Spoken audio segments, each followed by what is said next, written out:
Hi everyone, welcome to the Shack for this one-off special video. I was on Twitter earlier and I saw that the WRTH, the World Radio and TV Handbook, is going to live on, which is fantastic news.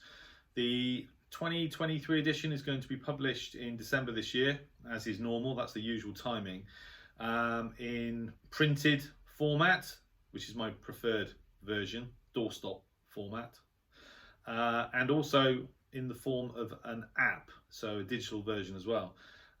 This is fantastic news. Now, before Christmas last year, I actually picked up my copy of the 2022 edition directly from the publishers in Summertown in Witney and had a chat with the guy there who said that basically they were giving it up because the people, the local kind of guys responsible for providing the information were getting older and etc. etc. So that was kind of the main reason why they were giving it up. Clearly the demand is still there because the rights have been transferred to the radio data center, and that is operated by the guys who were originally responsible for the FM list, which went online years ago, and then subsequently the medium wave list, MW list, for medium wave and long wave. Both of those web resources I've used, much more the MW list, the medium wave list for medium wave and long wave DX, but also when I've been doing some sporadic DXing on FM, I've used the FM list as well. So that's great news. Now those guys are in Germany, but the fact that the WRTH is going to continue is amazing. That's really, really good news. There aren't many publications in print these days to support the hobby of DXing or listening. This is one of the last. There's obviously Radio User Magazine in the UK, which I support as well and contribute to.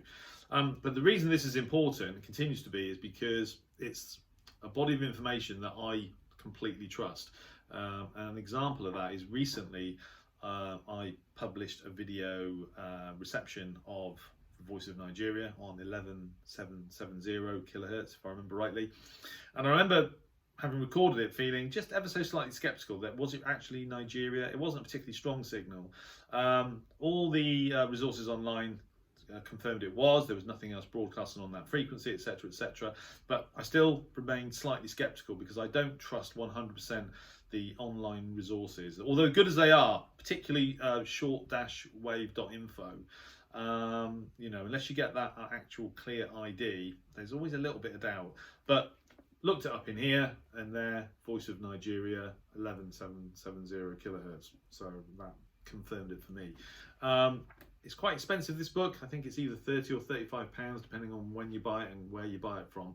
But it's the last really print resource that covers everything on shortwave. I get one every year, and anyone who's serious about listening to the radio, particularly DXing, needs to own this book. So the fact that it's going to continue is amazing news, and I suggest, request, politely, respectfully, that if you can afford to get this book, anyone who's interested in listening to radio will benefit from it, particularly if you're interested, as I say, in DXing, listening to overseas signals, etc.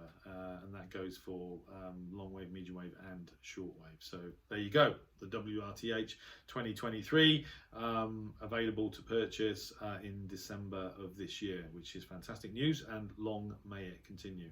Anyway, with that, I wish you all 73.